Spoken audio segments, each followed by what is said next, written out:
Hello, everyone, and welcome to day 3 of the ODU Literary Festival. This is the 43rd year of LitFest and always one of the highlights of our arts offerings at the university. I'm Luisa Igloria, co-director this year with Catherine Jackson, and she has been such a pleasure to work with, so I also want to say thank you, Catherine. Though we're sad that we aren't able to convene in person, we're also thrilled that now we can reach a more global audience through virtual programming.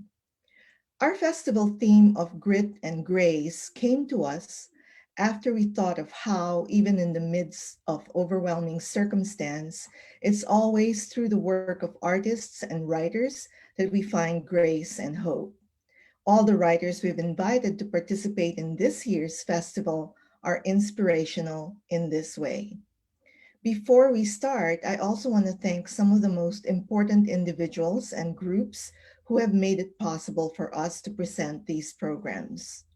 So thank you to the Norfolk Commission on the Arts, the Edie and Forrest P. White Endowment, College of Arts and Letters Dean Kent Sandstrom, Executive Director for the Arts Cullen Strawn, the ODU Office of Community Engagement, Associate Vice President Renee Olander and the Virginia Beach Center, Kathleen Rhodes and the Gay Cultural Studies Program, Dr. Jennifer Fish and the Department of Women's Studies, Michael Candlewall and the Muse Writers Center, and Mark Katz for the University Bookstore. Thank you. We could not do this without you.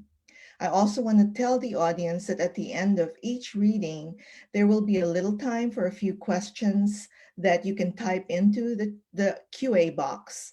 And we will try to accommodate these and read them as they come or as remaining time permits. Now, I'd like to invite third year MFA nonfiction writer Rodri Bandopadhyay to introduce our reader. Rodri, you can turn your mic and camera on. Thank you so much, Louisa, for giving me this opportunity to be an active participant in Audio Literary Festival. And thank you everyone involved for making this event happen even amidst this pandemic. Now, it is my absolute honor to introduce Grace Talusan, and I'm going to try to not act like a fangirl. Grace Talusan, author of the remarkable memoir The Body Papers, and winner of Restless Books Prize for New Immigrant Writing, whose book also became New York Times Editor's Choice Selection, a must read for the Massachusetts Book Awards, a Forward Indies finalist, has indeed weaved magic in her book.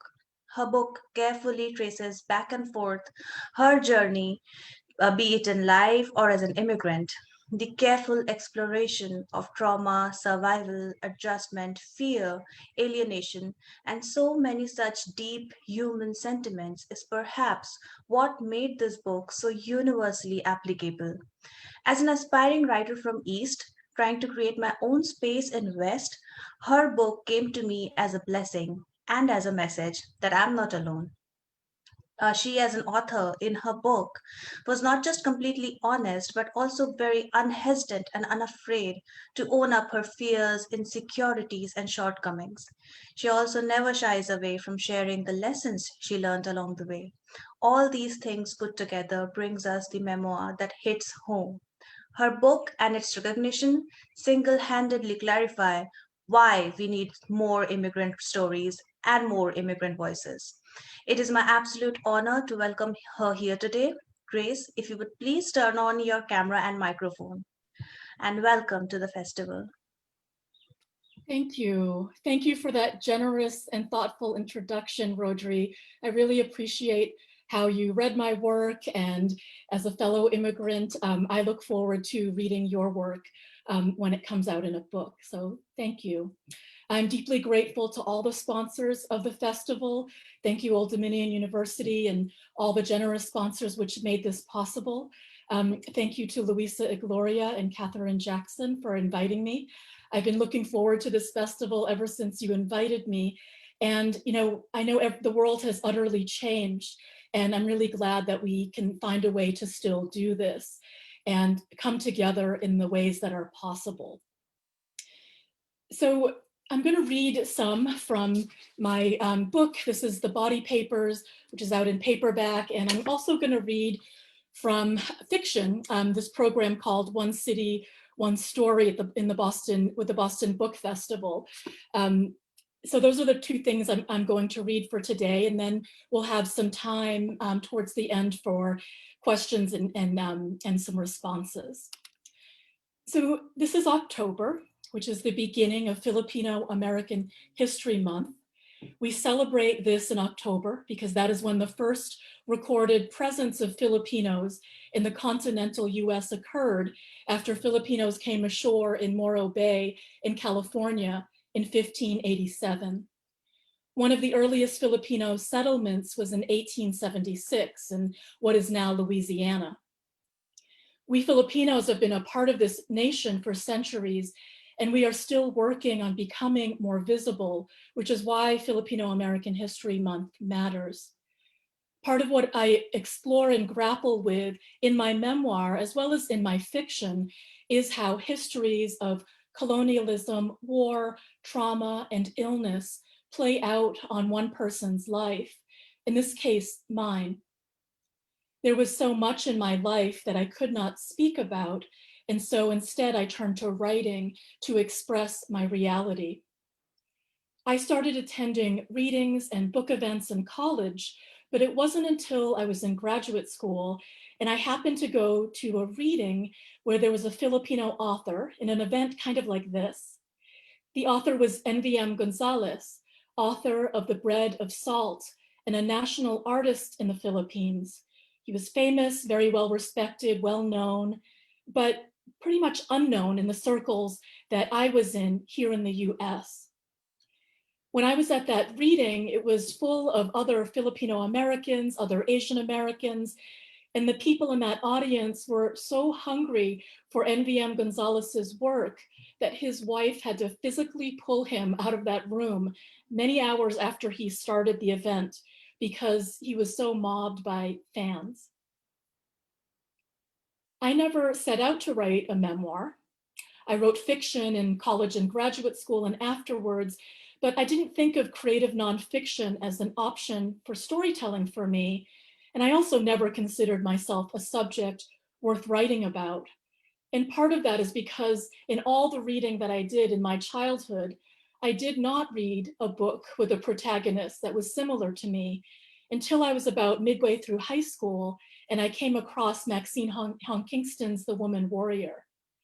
Until I read Kingston's work, my entire diet of literature until that point consisted of stories by and about white characters.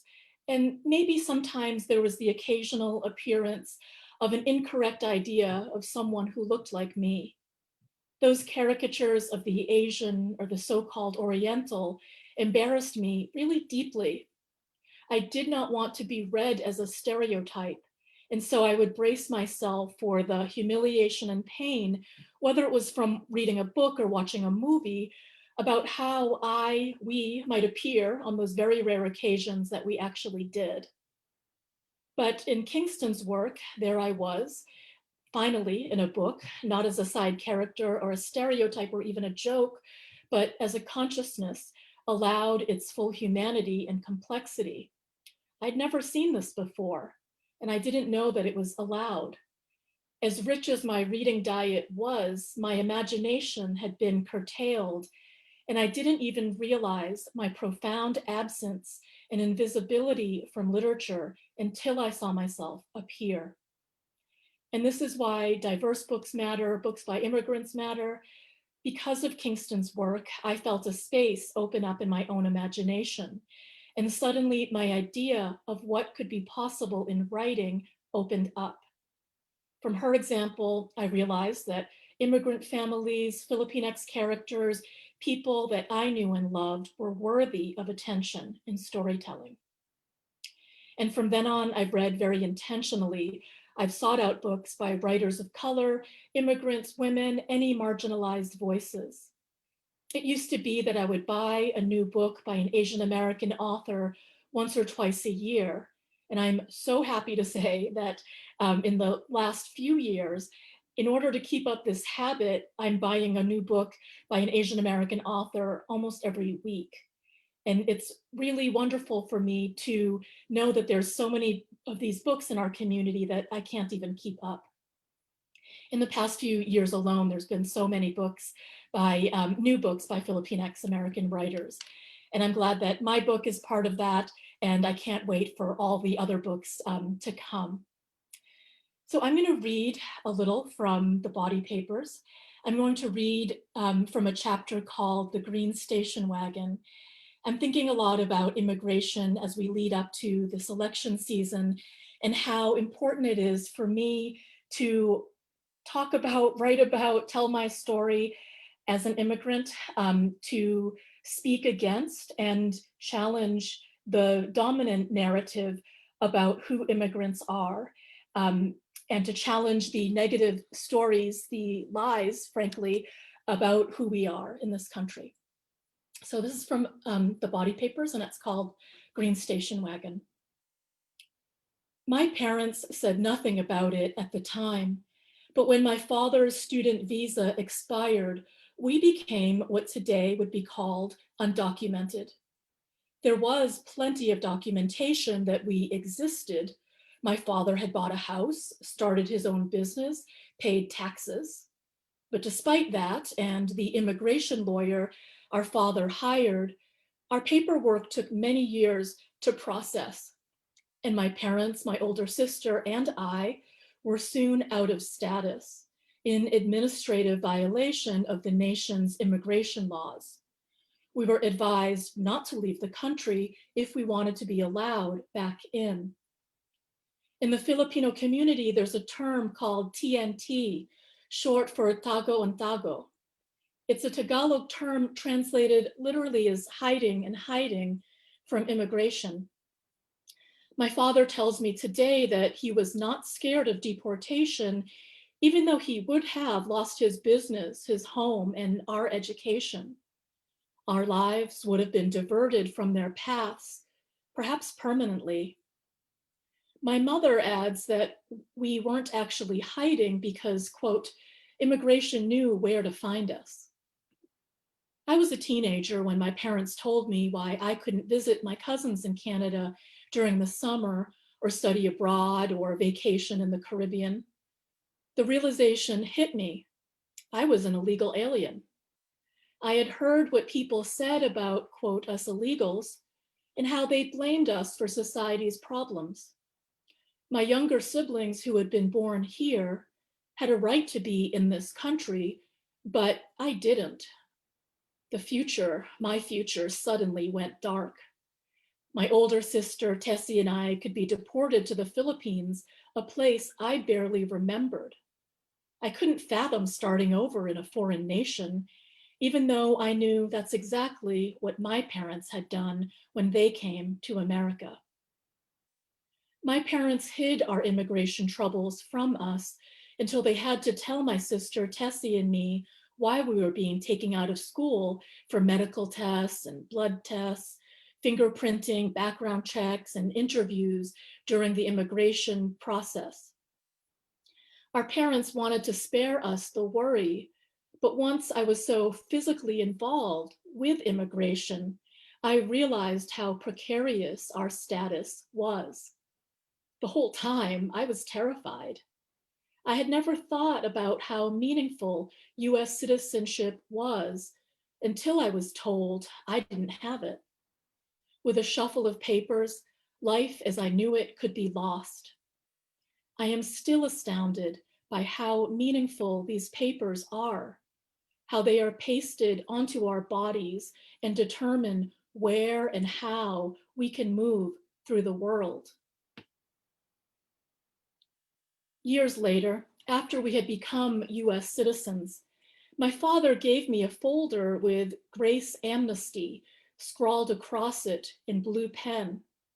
It was full of papers verifying that I had been living continuously in the US, including a letter from my church priest testifying to my good qualities.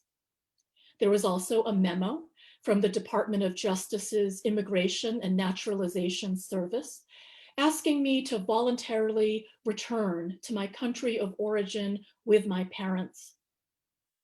The documents tell their own story. I entered the US on the last day of July in 1974 through San Francisco. Pasted in my Philippine passport is a J2 visa, which I was granted as a dependent of my father, who then had a student exchange visa. Our authorization to stay in the US expired in 1978, though my father had been promised a new visa by his employer. He worked as a physician at the local prison, where he examined alcoholics brought in from the street by the police to, quote, dry out overnight, and tended to the wounds of those physically assaulted while in custody. One man had swallowed razor blades to get a hospital break away from the prison. In 1981, there was paperwork related to deportation, but then in 1988, there was a waiver granted for the foreign residence requirement of the Immigration and Nationality Act. President Reagan's 1986 Immigration Reform and Control Act had given us a pathway, along with 2.9 million other people. At 16, I got my driver's license as soon as I was eligible, and I used this to hide the other card I was supposed to carry on my person at all times, my temporary resident alien card. I was mortified by it and didn't tell my high school friends that I was a green card holder. I was afraid they would make fun of me for being an illegal alien. In 1995, I was sworn in as a US citizen, and my college friends threw me a party. I blew out candles on an American flag, striped in red strawberries, white cream, and blueberries. For the first time in years, I felt safe. Under Reagan, the government did not force us to return to the Philippines before proceeding on the pathway to US citizenship. I think about this now, while families are being separated at the southern border, while thousands of the most vulnerable people are subject to deportation, while thousands march in protest. Is this the same government that decades ago kept my family together? Soon after Trump's inauguration and the first Muslim travel ban, even though I had lived in America since I was 2 years old, I felt the tectonic plates of identity shift. I started carrying my US passport with me whenever I left the house. I was not really welcome in America. At a moment's notice, I might be forced to prove that I had the right to walk these streets and teach in my classroom. Curious about what I might find, I submitted a FOIA request. 6 months later, the government sent back almost 100 pages of immigration-related documents with my name on it. In the summary letter, I was informed that 1.5 pages were withheld by US Citizenship and Immigration Services, along with an additional 8 pages withheld by US Immigration and Customs Enforcement, or ICE. I read that the withheld material might contain information related to the enforcement of criminal laws and the protection of law enforcement processes. The dozens of pages I had in hand seemed weightless compared to the heavy burden those missing pages placed on my mind. When I finally received some of those redacted pages, "child" was written boldly over the parts that were not covered up. I asked my high school friend, Jeffrey Rubin, now an immigration lawyer in Boston, what they were. Jeff explained that the documents were planning paperwork and detailed how they would have gone about arresting my family for overstaying our visas. I showed my father those papers and waited for his reaction. He said, "Those aren't a big deal." I returned to Jeff and asked again what those papers meant. Jeff responded, "You were told to leave the US.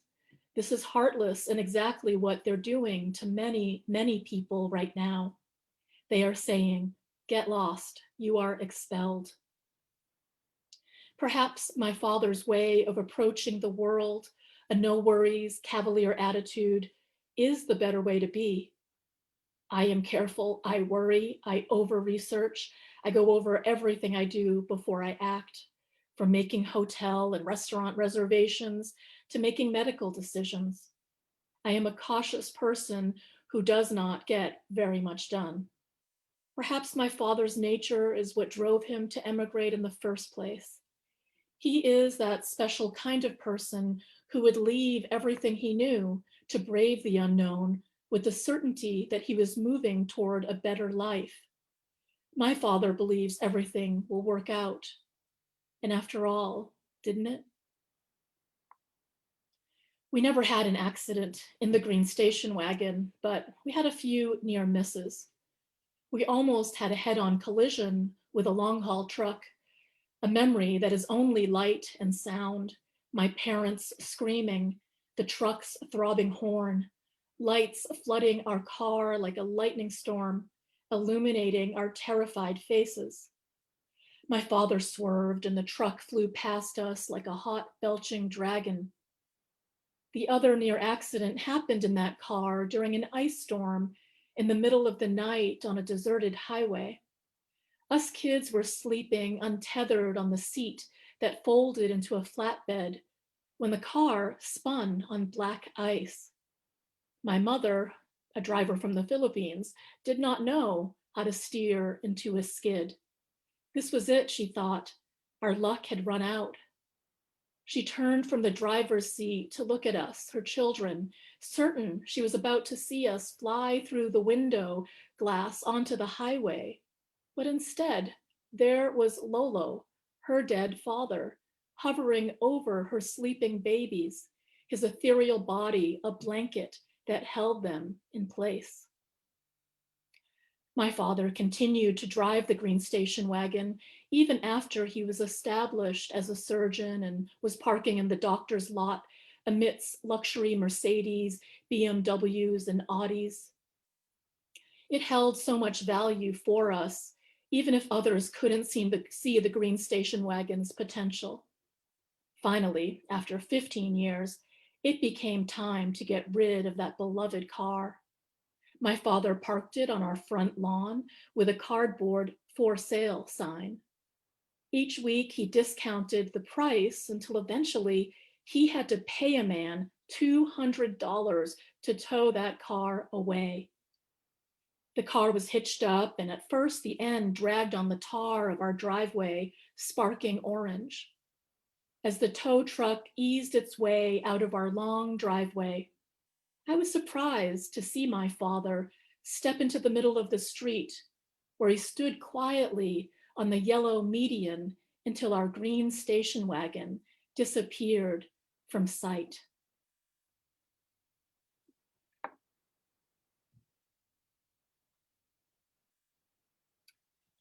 The next piece I'm going to read from the book is related in a way to history. And it's about a memory I had when I was in the 4th grade. And as I said earlier, I didn't see much evidence that the Philippines existed, this place that we came from, because I hardly ever saw it reported in the news. I didn't see books about it or anything. And so when I was in the 4th grade, I got really excited when in our geography unit, we were going to learn about the Philippines. One day in my 4th grade geography unit, my teacher announced that the next country we would study would be the Philippines.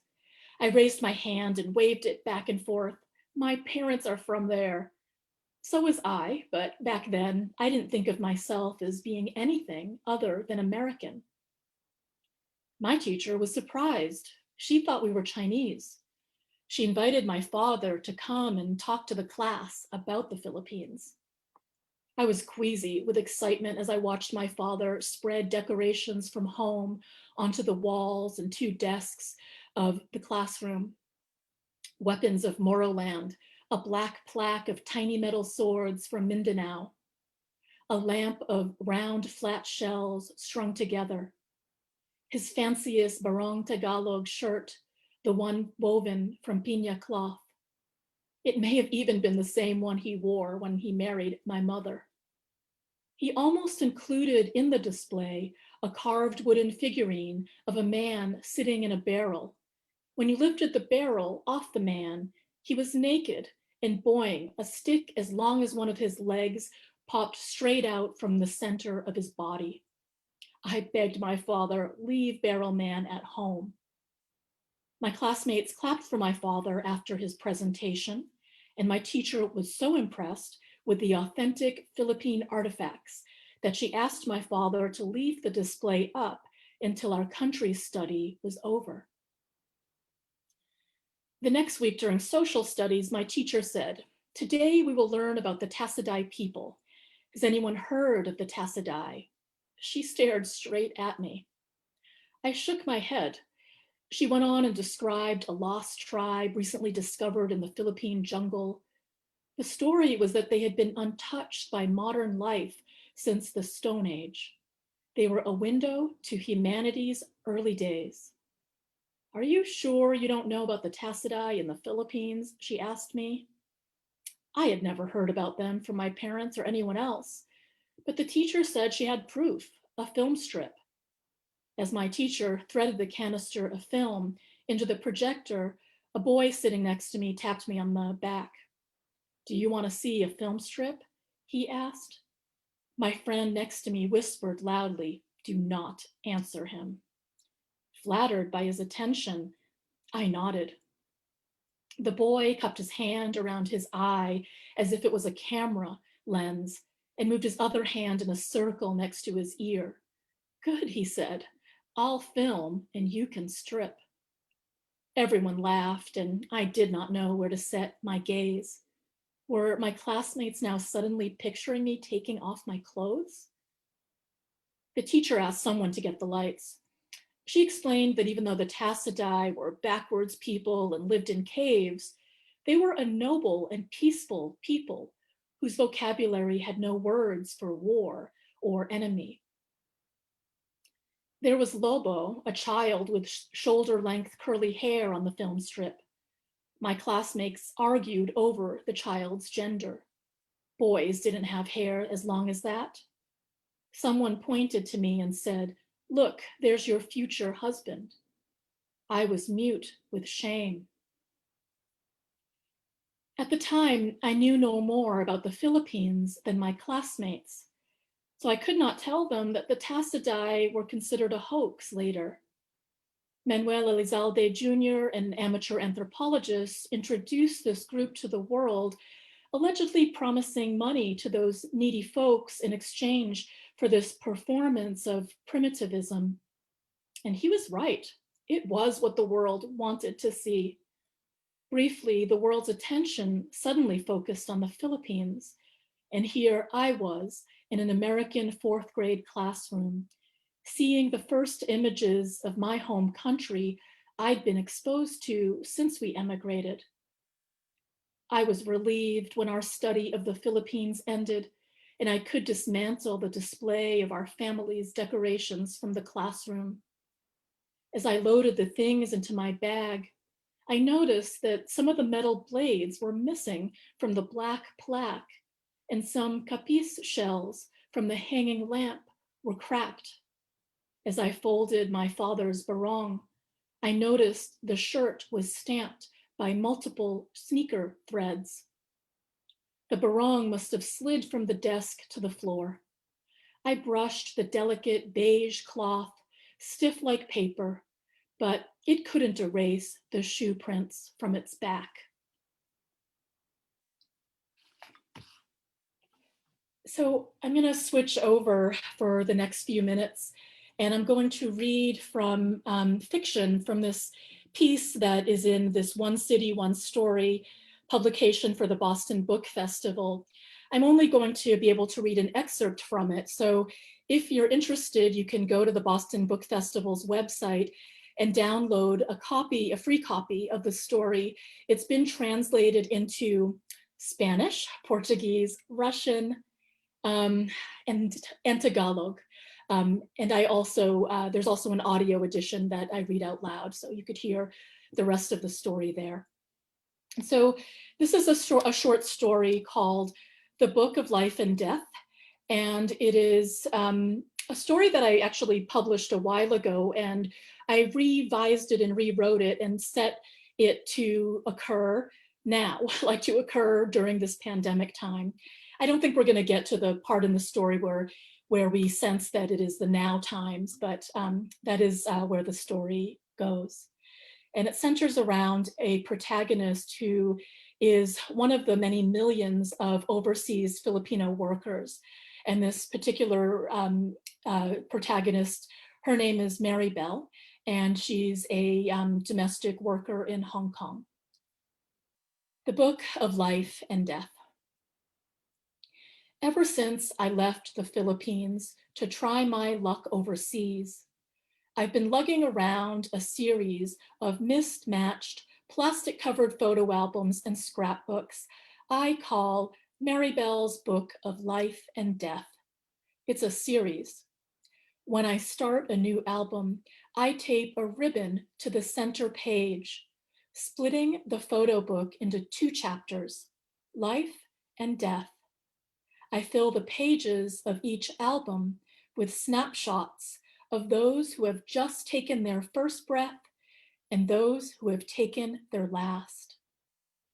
Without my mother's help back home in Manila, my collection would be incomplete. For years, when someone in my family was born or died, my mother would grab the elbow of the photographer and say, "Remember, send copies for Mary Bell." Then she'd wrap the photos in plastic and mail them to wherever I was working, Lebanon or Saudi or Hong Kong. Last year, my fellow overseas Filipino workers, the government calls us new heroes, Bagong Bayani, poured the equivalent of over $33 billion, up 4% from the previous year, into our home country from all over Asia, Africa, and the Americas. We work on water, cruise and cargo ships, on land, nurses and nannies, underground, oil and mining, and in the air, constructing buildings and highway flyovers.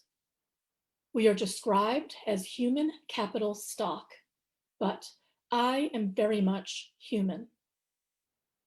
International mail takes forever, and I move around so much that sometimes the newborn is celebrating their 1-year birthday, or the photos of the newly dead is marking their first anniversary by the time those photos find me. But that was before smartphones and unlimited data. These days, my mother shares the images herself, sometimes taking pictures of someone else's pictures and transmitting them instantly so that I can be sharply aware in real time of what I've missed. I print the photos in the few remaining places one can do this, pharmacies and copy shops. It's convenient, but I don't have the same feeling as when I would receive a thick envelope from the Philippines, the coarse mustard yellow paper still infused with the very odor of home. I'd hold it to my cheek, remembering the warmth of my mother's skin. I felt loved, and remembering this love is how I survive without the company of the people most important to me in the world. At first, my mother didn't understand my albums. See, they're a kind of art project, maybe even an obsession, and few people will ever even read it. These are the first and last moments of regular people, my people, and without them, life would not function so easily. When I showed my mother the Book of Life and Death for the first time at my annual visit home, my mother plopped herself down onto the milk crate by the kitchen window and studied each page. After a while, I blurted, "Say something, Ma. Don't just sit there and cry." She flipped between a page and death, then turned back to life, back again to death.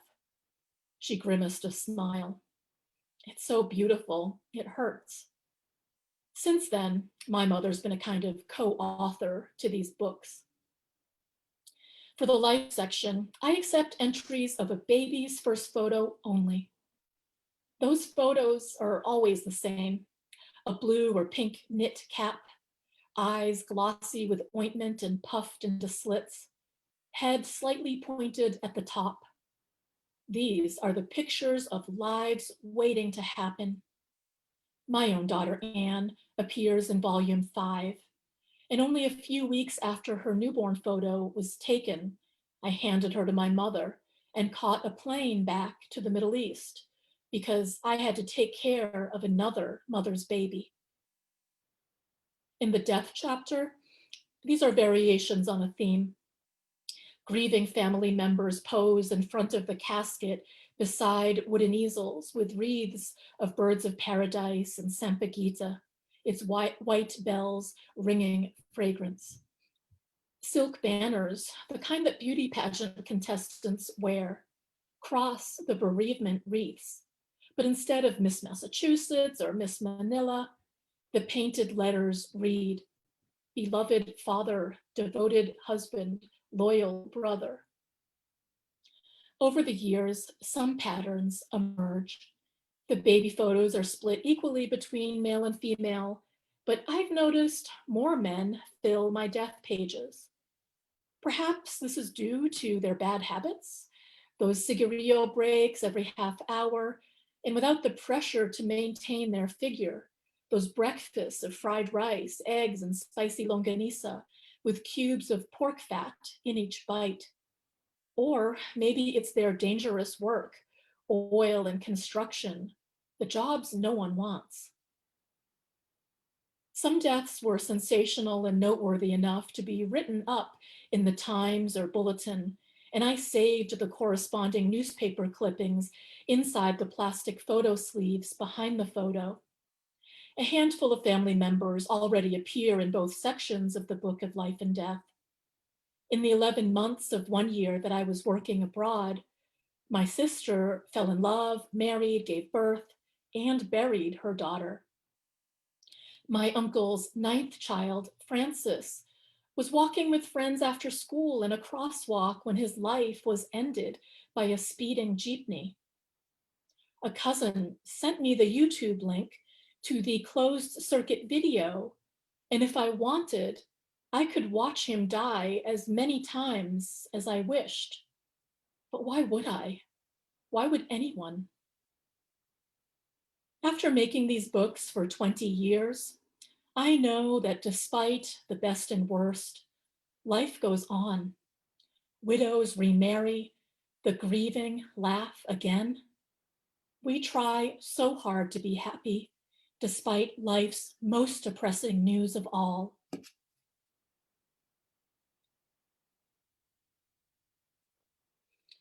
One by one, we will lose those we love until that inevitable day when we lose our own life. It's a strange hobby, I know, but my project reminds me that I am someone other than what I spend my time doing. Caring is my work. It's part of my job description. Wanted, caring, Filipina helper. Funny, does care travel both ways? I know so much from emptying people's pockets and backpacks, from laundering their sheets and underclothes, and from collecting their trash. But few of the people I work for are particularly interested in the facts of my life or my opinions. Just because I am aware of what's going on doesn't mean I like it. A mother pays me to take care of her children so that she can leave the house confidently. And I do the same. All of us women are tied together, or is it chained by love? After a long day of anticipating the needs of others, I relax by reading from my stack of books from the Boston Public Library, my Book of Life and Death, or my special edition box set of Anne of Green Gables. I always read my Anne books in order, starting when orphaned Anne arrives at Matthew and Marilla's farm on Prince Edward Island, then continue through her school years, her friendships and romances. When I finish the last page of Rilla of Ingleside, when Anne is older than I am now, I return the book to its empty space in the box. I press my palms flat against the container, my left hand against the first book and my right hand against the eighth, feeling the span of Anne's life between my hands. For the past decade, I've worked for the Chows, first in Hong Kong when the professor was a postdoc, and now in the States, where he was offered a tenure-track position at a famous university in Boston. I've spent so much time listening to the Chows worry about the academic job market that I know the difference between adjunct and associate professors, between R1 and R2 universities. My mother showed off to her church friends about the professor's new job, and they all acted as if I was the one with the fancy teaching job. Now we live in a triple-decker, renovated from its former life, housing 3 generations of an Italian immigrant family. The former family lived like us Filipinos, with the grandparents helping the grandchildren, and their grown children helping them, a virtuous cycle. Technically, the man of the house is my employer, but it's always the wife that interviews me. When I could not work as a school teacher, a friend connected me to the network of expat wives living in Bonifacio Global City. I'd spend half a day taking crowded buses and jeepneys to BGC, more a private outdoor mall than a city, ducking into the lobby washroom of their high-rise condo to freshen up, wiping the city from my skin and clapping Johnson's baby cologne on my hands and cheeks. I always could spot a first-time ma'am. They insisted that they didn't need help and weren't comfortable with another woman doing the housework, but in no time, the ma'ams barely noticed us kasambahay, mopping and dusting while they looked at their phones and sipped the ice water that we silently refilled. Even though we had a day off every week and a 13th month, an extra month of pay at Christmas, the real money was found abroad. The agency sent me first to the Middle East and then Hong Kong. I sent most of my money home, minus the fees from all the hands catching the crumbs from my pay. I loved Hong Kong, so once that first contract ended, I was desperate to find another job. I wasn't ready to return to Manila. As difficult and lonely as that work was, living in Hong Kong was like living in the future with its fast subways, high rises, and the most current tech. On Sundays, I met my friends in Central. The other maids passed around horror stories about sleeping on the floor between the children's beds or in the bathtub and every category of abuse. But what can you do? Bahala na. It's reported that almost 200,000 Filipinos work in Hong Kong, mostly as domestics. And when I would look out at the sea of us on flattened cardboard boxes on the sidewalks and in every open space in the financial center, sharing chismes, eating food from home, and giving each other manicures and massages, I felt a kind of invisible pride. I could bear another week. We were the invisible, for a moment, made visible. And that'll be it for my reading for today. Thank you so much for listening to my reading of these 2 works. Now, I would love to answer or respond to any questions that you may have. Grace, thank you so much for sharing your work and the words you say about the need to be seen, the importance of being seen. I think I first read your book in early spring, but revisiting it in the summer amidst this pandemic somehow brought everything in it into sharper relief again. But thank you so much for being part of our festival. I'm gonna take a look at the QA box to see what kinds of questions we have. We have one from Benny who says, "Thank you for sharing your beautiful work. It is as educational as it is touching and moving. When you participate in readings like this, are there any questions you wish someone would ask that no one has asked about your work or your experience?" Thank you so much. And thank you for that question. Um, I have done a lot of these events for the past couple of years, and there's always something to learn. There actually is always a new question that I haven't thought about. And that's why I think this part is so wonderful and dynamic, is getting to hear from all kinds of people and hear how they think and how they respond to my work. So even your question itself is a way of hearing a new question and bringing out something new in me. But it is a very thoughtful question to ask me that and to think about, like, what haven't I heard? But I'm always hearing things that I've never heard before, because people are so unique and have such interesting takes on whatever is happening, whatever it is I decide to read. And that's, to me, the fun of these kinds of events, is interacting with so many different people. But I would have to say no, because there always is some question that's new to me. But thank you. Catherine, do I you have have? a question here for you, Grace. How has your writing life or your writing community changed as a result of the pandemic? And maybe how has something good come out of it? Thank you. Everybody's lives have been changed by the pandemic, and some more than others. So in terms of my writing life and my writing community, when when you were first staying at home, I relied on my writing group. It's a group, I mean, the name is a little bit silly, but my writing group is called the Chunky Monkeys. And we turned to each other. We met twice a week for, I would say, a few months, not about writing, but we were just checking in with each other to see that we were okay. We had this standing meeting twice a week to just talk to each other. And that was so important to me. And it shows how we have all these different communities for different reasons. And some of them are very focused reasons. It's a writing group. We talk about our writing and we help each other in that way. But our communities and groups can change and bear other sorts of needs and expand to fill other needs. And that was an example there, where I really appreciated that expansion and change.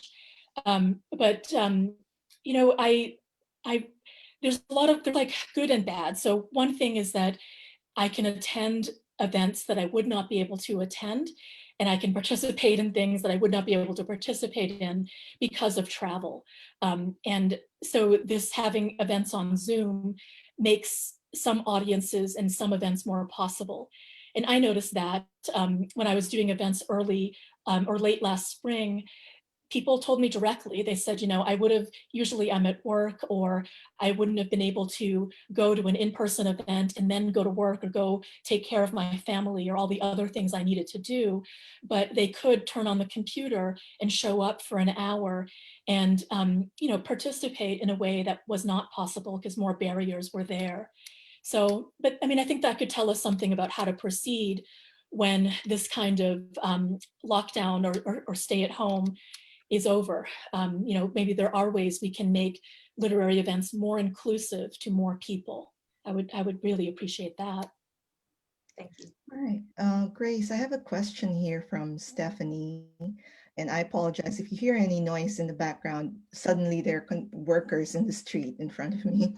So, Stephanie wants to know how second generation children, especially who she feels are slowly losing touch with their homeland, could be provided more avenues for cultural expression and that kind of knowledge that they hunger for. Thank you.